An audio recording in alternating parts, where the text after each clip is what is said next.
지금 남한에서는 일본과의 경제 전쟁이 진행되는 마당에 국론 통일이 이루어지지 못하고 있다.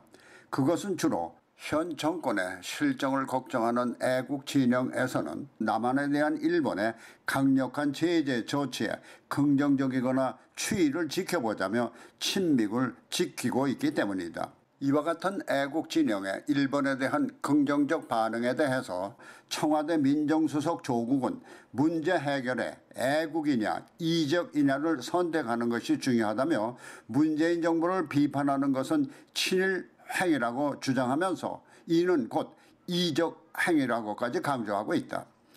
민정수석 조국은 더 나아가 일본과의 경제 전쟁에 죽창가를 거론하며 동학난 때 백성들이 죽창을 들고 일본에 대항하며 옥세했던 과거를 들먹거려 시대착오적 발상을 표출하기도 했다.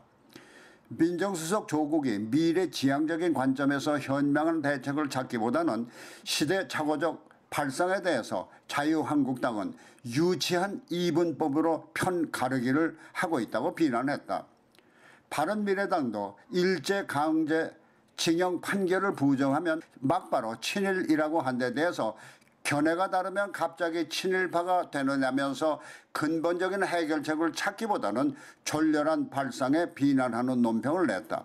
그러면 왜 문재인 정권의 정책에 친일파라는 오명을 써가며 일본의 공격에 긍정적 반응을 보이는 것일까 하는 것인데 집권 여당인 더불어민주당 대표 이해찬이 제대로 본 것 같다.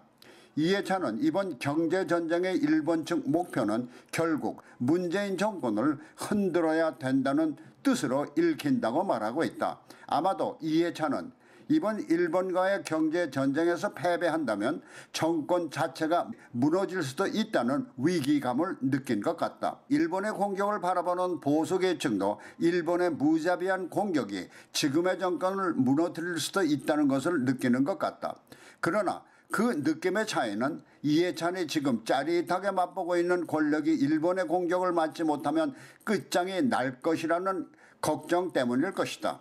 하지만 친일파로 매도되고 있는 세력들은 당장은 친일파가 되더라도 오랑캐를 제어하기 위해서 오랑캐를 끌어들인다는 이이 제2의 고사처럼 일본으로 하여금 지금의 정권을 붕괴시킬 수 있다면 일본의 공격도 국가의 새로운 미래를 설계하는 데 도움이 될 것이라는 믿음 때문일 것이다. 왜냐하면 지금 남한의 정치, 경제, 사회 현실은 문재인 정권이 출범할 때 펼쳤던 무지갯빛 앞날은 사라지고 파탄의 길로 접어들고 있는 불안감이 작용했기 때문이다.